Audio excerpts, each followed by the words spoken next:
જય Dwarkadhish, Dwarka today Facebook live page અને હું વૃંદા પાટિયા આપ સૌનું હાર્દિક સ્વાગત કરું છું. આપ સૌ કોઈ જોઈ રહ્યા છો ભગવાન શ્રી દ્વારકાધીશની લાઈવ ધ્વજારોહણ. સૌથી પહેલી કોમેન્ટ અક્ષય દલાલ, જય દ્વારકાધીશ. લખનદેવ મુરારી, જય દ્વારકાધીશ. હરેશ ભેટારિયા, જય દ્વારકાધીશ. હર્ષ ભેટારિયા, જય દ્વારકાધીશ. લવલી ભશીન ચંદીગઢથી, લવલી ભશીન જે હિન્દી ભાષી છે પણ રોજે મારી ગુજરાતી લાઈવ ધ્વજારોહણ સાથે જોડાય છે. Thank you so much lovely Bhasin, आपका स्वागत है चंडीगढ़ से. जय द्वारिकाधीश. विराट भा, जय द्वारकाधीश. हीना भायाणी, जय द्वारकाधीश. किरीट पटेल, जय द्वारकाधीश. इंद्रराज सिंह सोलंकी, जय द्वारिकाधीश. ध्रुवराज सोनी, जय श्री कृष्ण, जय द्वारिकाधीश. દુનિયામાં બધા દેવોને નમતો ચાલુ છું પણ દિલની વાતો તો માત્ર દ્વારકાધીશને જ કરું છું. બહુ સુંદર એવી કોમેન્ટ નિમેશ ચૌહાણની. દુનિયાના બધા દેવોને નમતો ચાલુ છું પણ દિલની વાત તો માત્ર દ્વારકાધીશને જ કરું છું. જય જય જય દ્વારકાધીશ. ખૂબ જ સુંદર કોમેન્ટ નિમેશ ચૌહાણ. દેવકરણ સાટિયા, જય દ્વારકાધીશ. સુરેશ ભરવાડ, જય દ્વારકાધીશ. હરીશ સલાટ, હરેશ વેકારિયા, જય દ્વારકાધીશ.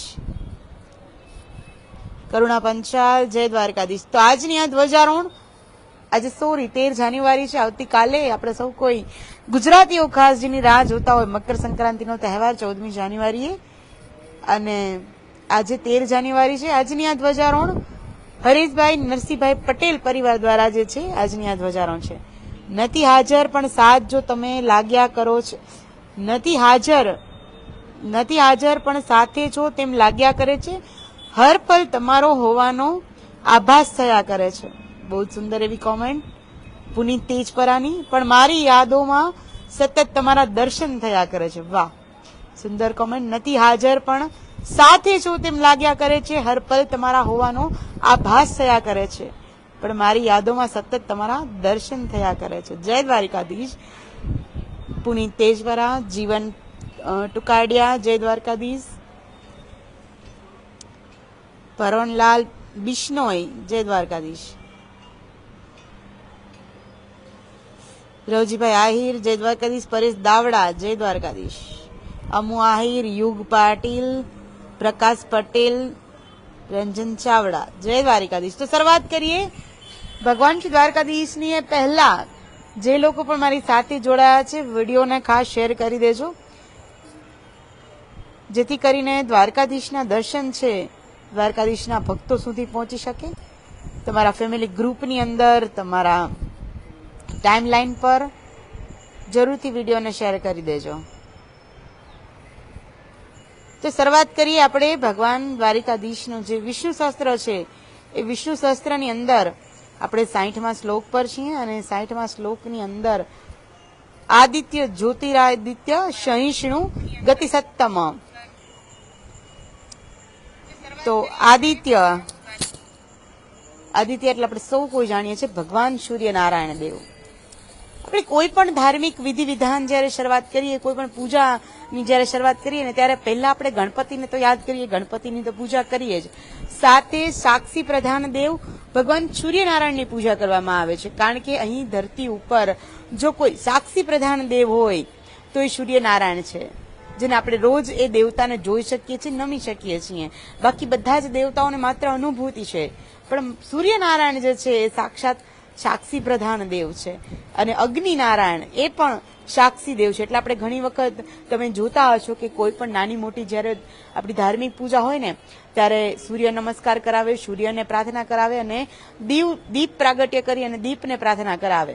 કારણ કે જે દીવડો છે, જે અગ્નિ છે, એ પણ સાક્ષાત સાક્ષી પ્રધાન દેવ છે. તો આદિત્ય એટલે કે પ્રકાશિત કરનાર તેજોમય ભગવાન, જેને વિષ્ણુ ભગવાન જે છે જે ખુદ ગીતાની અંદર કહે છે કે સૂર્ય અને ચંદ્રની અંદર તેજ હું છું. એટલે ભગવાન આદિત્ય જે છે અદિતિના પુત્ર. કશ્યપ ઋષિની 2 પત્નીઓ દિતિ અને અદિતિ. અદિતિથી બધા દેવો થયા અને દિતિથી બધા દાનવો થયા. એટલે જે અદિતિના જે પુત્ર જે છે એ ભગવાન આદિત્ય કહેવાય છે.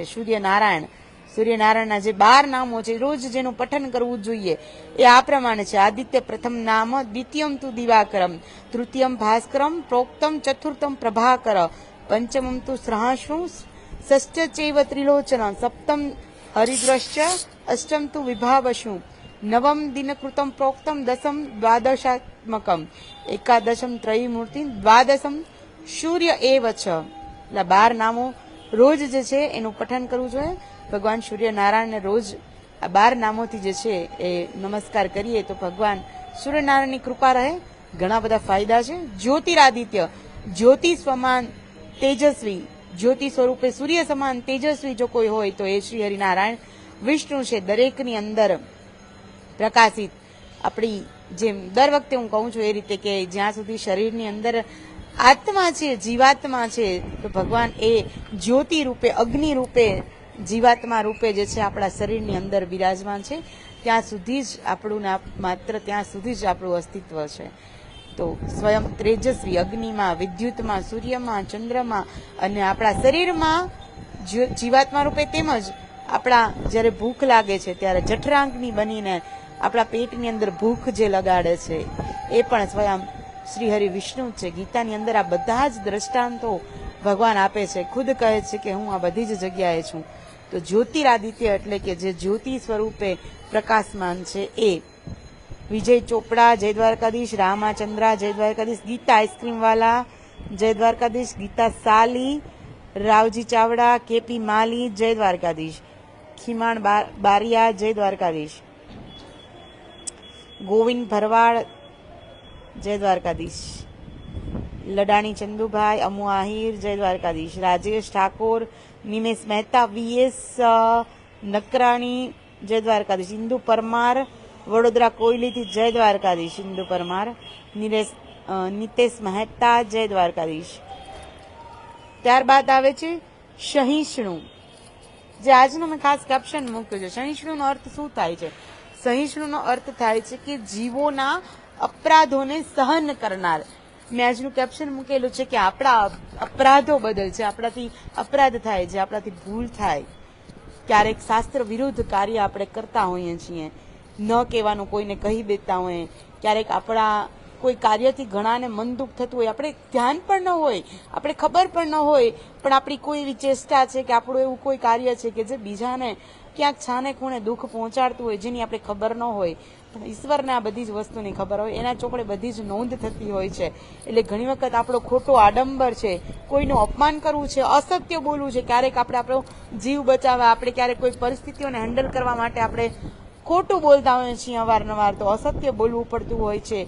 ક્યારે આપણાથી કોઈને ઈજા પહોંચે, આપણે ખ્યાલ ન હોય, અને આમ રસ્તામાં સ્કૂટરમાં સ્પીડમાં જતા હોય અને આપણાથી કોઈને સેજ પણ લાગી જાય, આપણે તો સોરી કરીને ફટાફટ નીકળી જઈએ છીએ, પણ ઘણી વખત આપણા કારણે ઘણાને ઈજા પહોંચે છે, પીડા પહોંચે છે. તો આ બધી જ વસ્તુ આપણા જે નાના મોટા અપરાધો જે છે કહેવાય, એ અપરાધો બદલ ભગવાન જીવના અપરાધોને સહન કરે છે.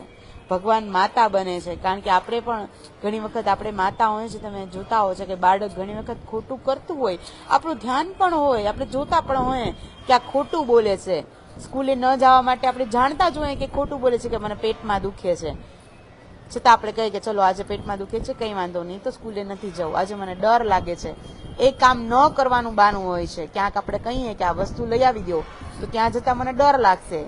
એ વસ્તુ એ કામ નથી કરવું એવું નહીં કહે. મારો નાનો દીકરો છે વિવાન, એને બહુ જ આવી આદત છે, કંઈ પણ કામ સોંપીએ એટલે કહેશે કે મને ત્યાં જતા ડર લાગે. કામ નથી કરવું એવું સીધી રીતે નહીં કહે, પણ મને ત્યાં જતા ડર લાગશે, મમ્મી ત્યાં હું નહીં જઈ શકું. એટલે આપણે જાણતા જોઈએ કે આ ખોટું બોલે છે, અપરાધ કરે છે. એટલે ભગવાન આપણા અપરાધોને સહન કરે છે. જ્યાં સુધી સહન કરવા જેટલા આપણા અપરાધો છે, એ આપણા અપરાધોને ભગવાન જે છે એ પ્રેમવશ સહન કરી લે છે. જ્યારે આપણે એમના શરણમાં જઈએ, પ્રાર્થના કરીએ, માથું નમાવીએ કે ભગવાન ભૂલ થઈ ગઈ છે, હું જાણું છું કે અમારી ભૂલ છે, પણ ઘણી વખત આપણે પરિસ્થિતિઓને હેન્ડલ કરવા માટે ખોટું બોલવું પડે, ક્યારેક કોકનો જીવ બચાવવા માટે ખોટું બોલવું પડે. તો આવા બધા નાના અપરાધો જે છે કે ભગવાન હું માફી માગું છું, મનમાં આપણે એક વખત માફી પણ માગી લઈએ, ત્યારે ભગવાન જે છે એ આપણા આવા અપરાધોને સહન કરી લે છે. એટલે ભગવાનનું નામ આપવામાં આવ્યું સહિષ્ણુ. ગુજરાતીનો શબ્દ છે સહિષ્ણુતા. ગાંધીજી જે 11 વચનો કહે છે, એમાં પણ ગાંધીજીએ ભાર મૂક્યો છે સહિષ્ણુતા ઉપર, કે બીજાના અપરાધોને ક્ષમા કરવી. ક્ષમા વીરસ્ય ભૂષણમ કહેવાય છે ને, કે વીર હોય એ જ ક્ષમા કરી શકે. 5 દીકરાઓ, જુવાન દીકરાઓ જ્યારે મરી જાય, એનું માથું કપાયેલું હોય, અને જ્યારે દ્રૌપદીને પૂછવામાં આવે કે આ તારી સામે ઊભો છે, આ 5 જણાનો હત્યારો, હવે શું કરવાનું છે? પણ દ્રૌપદી એ 5 પોતાના બાળકોને મારનાર હત્યારાને જે છે એ છોડી મૂકે છે, કારણ કે એ ગમે એમ તો એક ગુરુનો દીકરો છે, એક બ્રાહ્મણનો દીકરો છે, તો આપણાથી એને ન મારી શકાય. ત્યારે દ્રૌપદીની એ દયા કેટલી મોટી કહી શકાય, ક્ષમા, કે ક્ષમા કરી દે છે કે મારે ભલે મારા દીકરા તો મરી ગયા, પણ એ આપણી ગુરુપત્નીનો દીકરો છે, તો આપણે એને ન મારી શકીએ. એટલે ક્ષમા વિરસ્ય ભૂષણમ, આપણા જીવોના અપરાધને સહન કરનાર ભગવાન સહિષ્ણુ છે.